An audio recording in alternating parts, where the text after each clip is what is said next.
coming to this event. It's called Crime and Punishment, the Attack on Queer, Trans, and People of Color. My name is Francesca Gaiba, and I'm the Associate Director for Research at the Institute for Research on Race and Public Policy.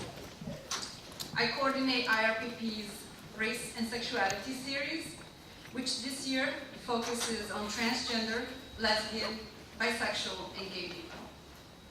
This is the first public event in the series, which is meant to help us reflect on the intersections of race, ethnicity, sexual orientation, gender, class, and other identity markers that are used to discriminate and oppress us, but are also the source of our beauty, strength, and humanity.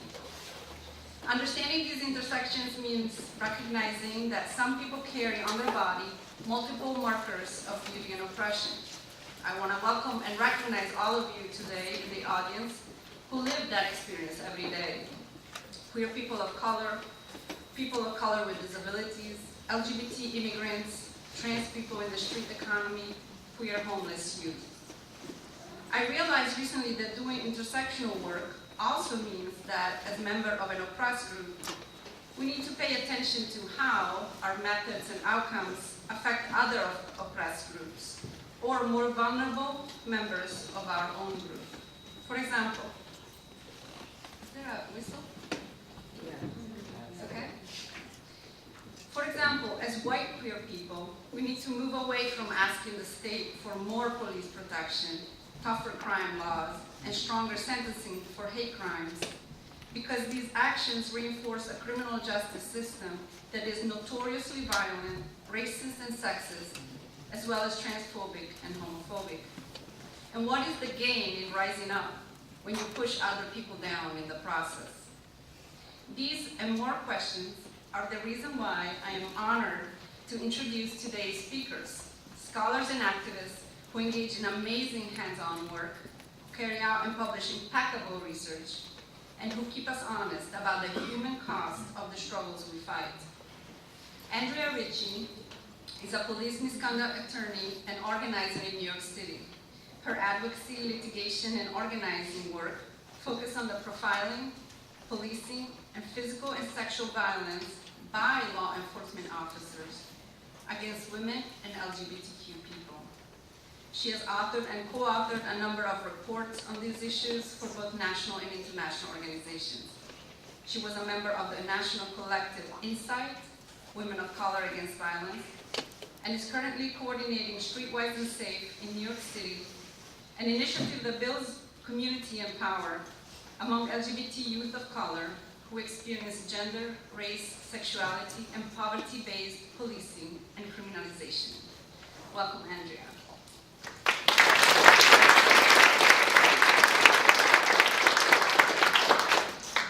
Joey Mogul is a partner at the People's Law Office in Chicago and director of the Civil Rights Clinic at DePaul University College of Law. Joey's practice focuses on seeking justice for people who have suffered from police and state misconduct, police brutality, and torture, especially by Chicago police. She represents people in court, advocates through publications, and in front of United Nations committees. Andrea and Joey's book, co-authored with Kay Whitlock, is Queer Injustice, the Criminalization of LGBT People in the United States. Welcome, Joey.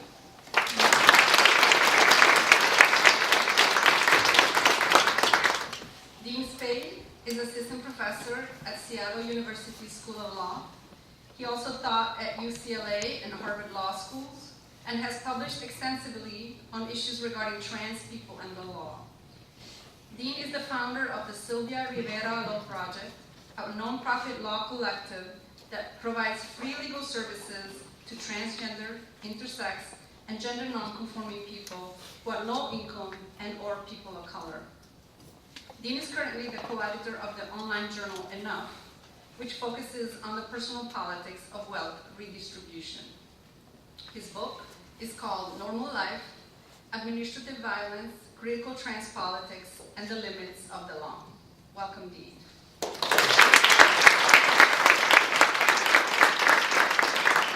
The speakers will each each talk for 20 minutes, after which we'll hear short remarks from Erica Miners, visiting scholar in residence at IRRPP for the current year. Erica is a scholar activist and a professor of education at Women's Studies and Latino and Latin American Studies at Northeastern Illinois University, where she's also a member of the union, University Professionals of Illinois. Her interests, as reflected by numerous publications and awards, span anti-militarization campaigns, educational justice struggles, prison abolition and reform movements, and queer and immigrant rights organizing. She's currently working on a research project that examines how constructions of childhood expand the carceral state. Thank you for being here, Erica.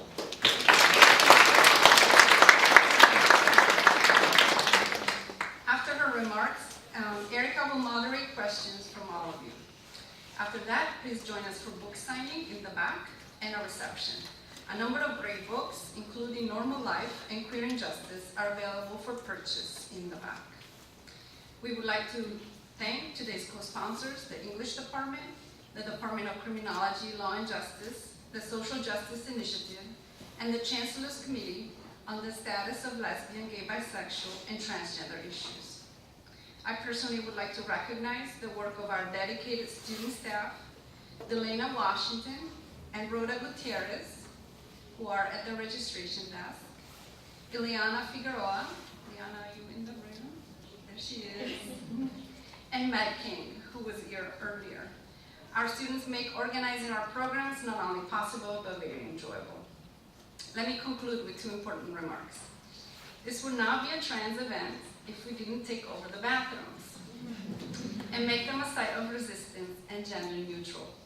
This means that the bathrooms on this floor today are open to all people of all genders. On the floor below us, the options are more limited. They only have one bathroom for men and one for women. Why? Finally, immediately following this event, please join us for another great event and reception next door at Hull House for the launching of the zine Hidden Expressions, created for and by incarcerated transgender people, organized by the Transformative Law Justice Project and co-sponsored by IRRPP. Please join me in welcoming our three speakers to campus.